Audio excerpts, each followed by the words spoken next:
Part 3. Existentialism and the Trial of the Individual. Nietzsche's influence did not end with the end of his sanity. In fact, it began there. After his collapse in 1889, his writings were largely unknown outside academic circles. But in the 20th century, as Europe descended into chaos, 2 world wars, mass death, the rise and fall of ideologies, Nietzsche's words began to speak more powerfully than ever. What does not kill me makes me stronger became not just a personal maxim, but a mirror held up to an age of catastrophe. When millions were forced to endure, to survive unthinkable horror, Nietzsche's aphorism echoed with both promise and provocation. It was during this time that existentialism took root. Philosophers like Jean-Paul Sartre, Simone de Beauvoir, Albert Camus, and Martin Heidegger picked up Nietzsche's challenge. Though each had their own direction, they shared a common insight. Existence precedes essence. There is no fixed self, no given purpose. We are not born with meaning. We must create it. But to create meaning is to suffer, to choose, to act, to take responsibility. These are burdens. They expose us to risk, to failure, to anguish. Camus spoke of the absurd. Sartre wrote of nausea. Heidegger described anxiety as the mood in which we confront the nothingness of being. Nietzsche anticipated all of this. His aphorism is not a celebration of strength for its own sake. It is a reflection on what it means to survive in a world without guarantees, without gods, without eternal truths. When the structures fall away, when faith collapses, when reason falters, when history devours itself, what remains? The will. The human will to continue, to stand, to affirm. Even when affirmation has no justification. Even when life offers no promises. Even when death hovers at the edge of every decision. To say, "What does not kill me makes me stronger," in this context is not triumphalism. It is not arrogance. It is existential defiance.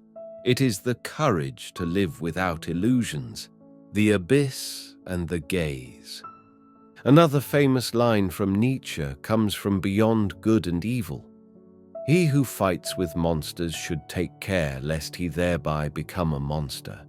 And if you gaze long into the abyss also gazes into you. Here, again, we encounter the danger of suffering, the danger of transformation. To become stronger is not a purely positive act. It changes us, sometimes in ways we do not like, sometimes at the cost of our innocence. Nietzsche is warning us. Strength is not sainthood. It is not purity. It may come with scars on the soul, with blood on the hands, with darkness in the heart. This is the shadow side of the aphorism. To survive trauma is not always ennobling. It can make us cold, suspicious, hardened. And yet Nietzsche does not shy away. He does not say we should avoid this danger. He says, own it, know it, walk into the abyss with open eyes, because to become stronger is not to become better in the moral sense.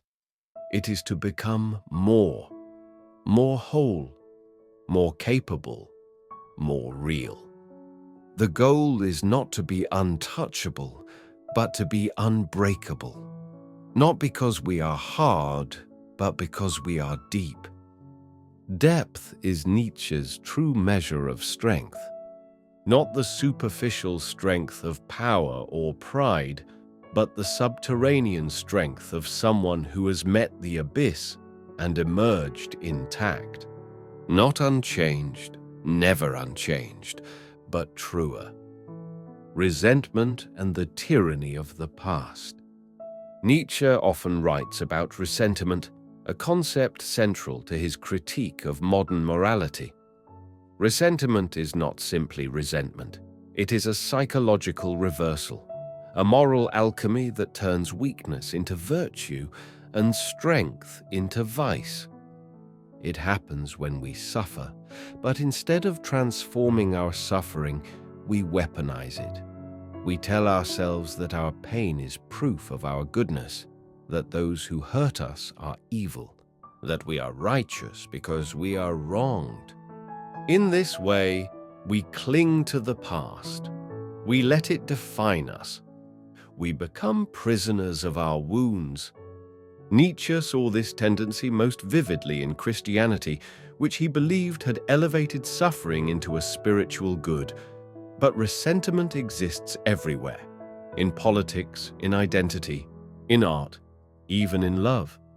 To say, "What does not kill me makes me stronger," is to reject ressentiment. It is to say, "My pain is not my identity. I will not remain small to prove a point. I will not shrink into victimhood to gain sympathy. I will not demand the world change to accommodate my brokenness. Instead, I will take what happened and use it. I will grow teeth. I will grow wings. I will become someone who cannot be undone. Not because I forget the past, but because I refuse to be ruled by it." The artist as alchemist. Nietzsche had a profound love of art. He began his career as a classical philologist. He worshipped the tragic playwrights of Greece. He revered the music of Wagner, until Wagner betrayed his ideals.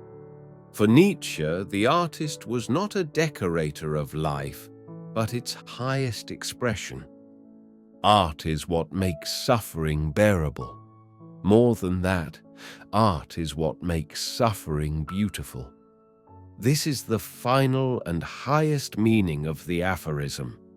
To become stronger through what does not kill us is to become an artist of existence, to turn wounds into wisdom, scars into sculpture, tears into poetry. This is not metaphor. It is existential necessity. When the world is silent, art speaks. When meaning collapses, art creates. The artist does not escape life. The artist intensifies it, lives it more fully, drinks its bitterest wine and dares to say yes. Nietzsche's concept of amor fati, the love of fate, is the culmination of this spirit. Not acceptance, not tolerance, love. To love even our suffering, to love even the moments that nearly destroyed us, to look at the worst thing that happened and say, "Thank you. Without you, I would not be what I am." This is strength. This is transformation. This is Nietzsche's challenge and his gift.